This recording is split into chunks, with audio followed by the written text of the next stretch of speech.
What's up, everyone? Welcome to this day in Philly sports history for May 14th, 2024. I'm your host, Jim Montgomery, coming at you again live from the Outer Banks. You can see the ocean in the background. It's going to be a cloudy day, but it does look like the rain is going to hold off down here, which is good. But it is Tuesday, and as always on Tuesday, it's time for a little motivation / positivity. And today, I think I told you, I've been listening to a lot of Arnold Schwarzenegger's podcast, as well as I'm listening to his audiobook right now. And then I subscribe to like his, I think they're almost daily email newsletter just for some tips on nutrition, working out, just motivation in general. And one of the things in his book, he's talking about, it's called Be Useful. And he talks a lot about just ways to kind of maximize and it's a lot of things we talk about. Don't give up and work hard to your goals and things like that. But one of the quotes the other day in the book really stuck with me, and that is today's motivation positivity. He talks about naysayers. And he said, ignore them or use them. Just don't believe them. And like to me, that was profound because a lot of times people are going to bring you down. They're going to tell you something stupid. They're going to fight you and say you can't do something. Because honestly, it is easier to not do something than it is to do it. I mean, I look at you're not going to be able to do this. People have told me you're not. The podcast. Yeah, what are you doing? That's stupid. This, that, and the other. I've had it through things at work, just anything. And what he basically is saying is you either ignore what people say because they're just trying to bring you down because they can't do it, or you use that as motivation. You just don't believe what they're saying. And I tend a lot of times to use that internally as motivation, like, I'll show you what I can and can't do. But some people are better off just ignoring. And like I said, that really, really stuck with me because it's easy to really say, well, yeah, they're right. It is going to be hard. And they talk you out of doing whatever you want to do. But naysayers, ignore them, use them, just don't believe them. Coming to you courtesy of Arnold Schwarzenegger. So that is today's motivation / positivity. Take the negative people and either use them somehow for your motivation or just ignore them. All right, let's start with a recap of yesterday's question of the day. I asked you, is Jason Worth a Phillies Wall of Famer? And the first person that responded on Twitter basically said, I'm a Nats fan, and he absolutely should be in the Phillies Wall of Fame, and it's a dumb question, basically. Like, why is this even a question? Shockingly enough, though, it was 50-50 down the middle of the split was on whether Jason Worth was or is a Phillies Wall of Famer. I think you certainly can make the case. You got guys, like I said, I've been very public on this podcast, especially about the fact that Juan Samuel is in the Phillies Wall of Fame, and it's almost like he was rewarded for longevity. Jason Worth was only here for 4 years, but those 4 years, they won 4 division titles, 2 National League championships, the World Series, and he played a major part in that and left to sign a big contract, rightfully so, in D.C. So if you still want to comment on that, 267-495-8531, get you into the Back to the Future voice and text line. But it is, like I said, it's an interesting thought. And once the first comment came in, I'm like, oh, this is going to be 100%. But it was split 50-50 down the middle. But as always, thank you for participating in the question of the day. We're equal opportunity here. So Nats fans, come on over to the dark side if you want. Be sure to hit me up on social media, Jimbo_Mont on Twitter and TikTok, at Philly Jimbo on Instagram. Subscribe to the YouTube channel, Jimbo_Mont. Let's grow this thing. We have the nickname tournament coming up. I'm still I had some free time last night while people were making dinner. So I was going through, getting the seating and everything like that right. So it should be a good time. That is coming soon. But the best way to stay in the loop is to subscribe to the YouTube channel. All right, the Phillies, great win. Like that, first of all, it's always fun to beat the Mets. And it goes back, I've been talking a lot about the New York rivalry, but for me, always fun to beat the Mets, especially the way they did. 5-4 in 10 innings, a gritty comeback. It looked like the Mets were going to beat the Phils. Sanchez struggled a little bit early. And then even going into the 9th inning, when Diaz comes in, you're like, oh, man, game over. But Bryson Stott got things going in the ninth with the homer, went into the 10th where they won it. Again, just what a great time to like. I love beating the Mets. Like, it's all it is. They used 12 players, 6 pitchers, so it was a full team effort for the Phillies yesterday, but they get the win. They're playing today at 1, looking for the sweep of that series. But gritty win for the Phillies, and getting 07-11 vibes from this team. It's so much fun, and you can tell they're having fun, but they're focused. Like, the focus of this team is what really is impressing me. So, Phillies Mets today at 1. They will be playing in London in a few weeks. Go to phillygoat.com. They got you covered with their London collection. I keep telling you about the I'd Scuff Mrs. Met shirt, but they have the Founding Father with the Fanatic in the powdered wig. They have the British Blue 13 Colony lead.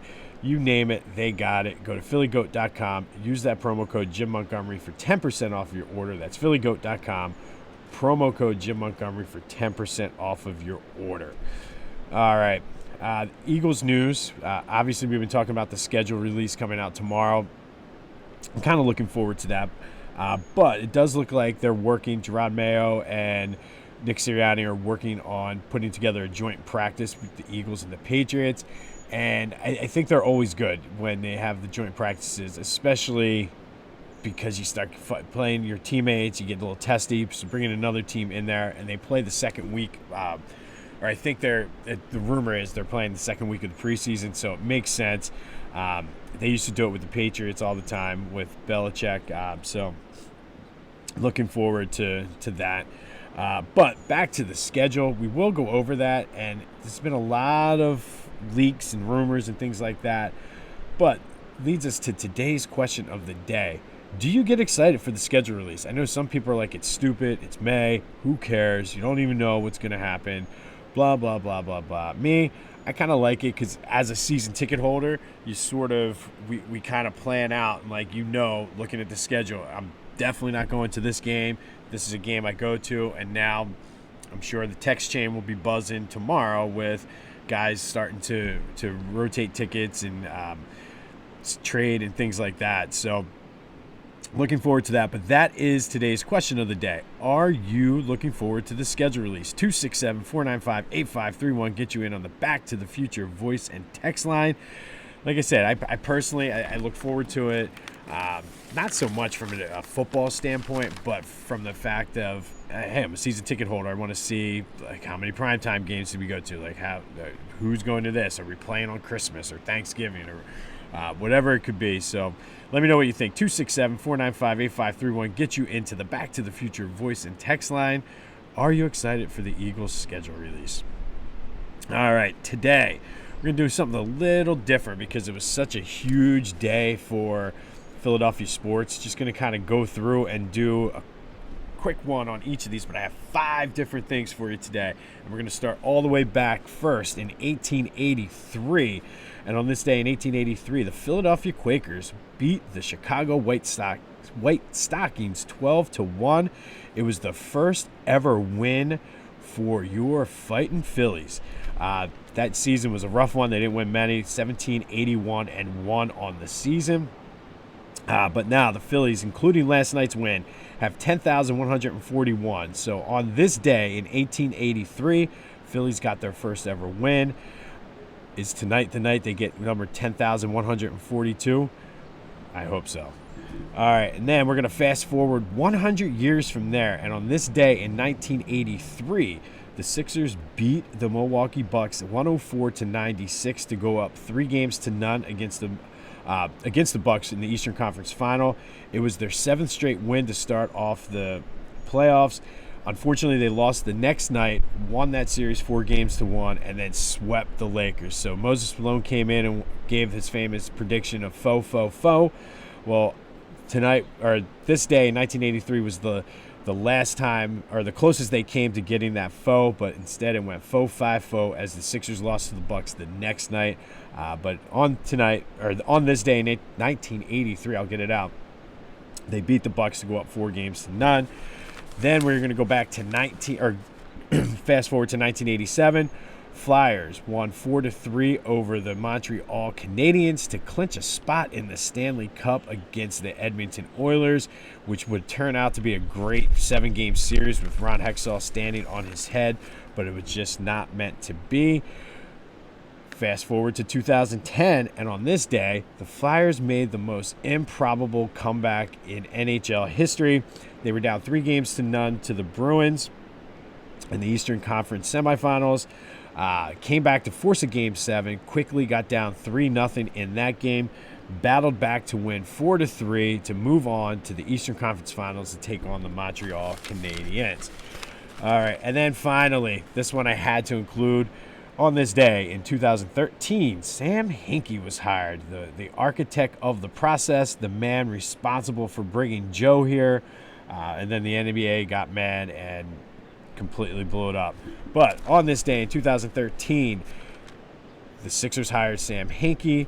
In 2010, the Flyers beat the Bruins 4-3 after falling down 3-0 and 3-0 in that series as well. In 1987, they beat the Canadiens 4-3 to clinch a Stanley Cup final. In 1983, the Sixers beat the Bucks to go up 3-0 in their NBA Eastern Conference Final series. Unfortunately, there would be no faux. It was a faux 5-0. And then in 1883, the Phillies won their first ever game. They're looking for 10,142 tonight. Finally today, it's a family affair. And today's spotlight is Mark Leiter, and he played from the Phillies from 97 to 98. Was decent, solid, 17-22 with a 4.98 ERA. Just a solid major league career for Mark Leiter, but I feel like he sort of symbolizes what those teams were, just mediocre to bad. But this is another ultimate case of the Phillies having the wrong brother. Mark's brother, Al Leiter, had an 18-year career, 2 All-Star games, 3-time champion, pitched to no-hitters, in the Mets Hall of Fame, and I feel like he was one of those guys that always, killed the Phillies for some reason. I just feel like certain guys like that, I don't know. But unfortunately for Al, he was hurt a lot. For Mark, he was hurt a lot and just never really got to where he needed to go. But his son, Mark Leiter Jr., played for the Phillies in 2017 and 2018. And then his nephew, Jack Leiter, is in the Ranger system. But in this family, it was all about Al. But, of course, the Phillies had Mark.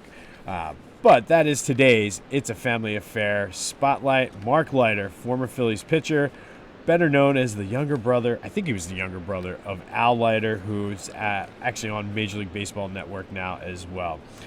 All right. Big day in Philly sports. We have Sam Hinkie being hired, lots of Flyers victories, Sixers victories, and, of course, the first ever Phillies victory. Be sure to answer the question of the day. 267-495-8531. Get you in on the Back to the Future voice and text line. Are you excited for the Eagles' schedule release tomorrow? Let me know your thoughts. Hopefully the weather is nice back home. You guys are going to be able to get out and enjoy it. Remember, naysayers, ignore them, use them, just don't believe them, in the words of Arnold Schwarzenegger. So go have yourselves a Tuesday. This has been This Day in Philly Sports History. I'm Jim Montgomery, and until next time, I'll see you when I see you.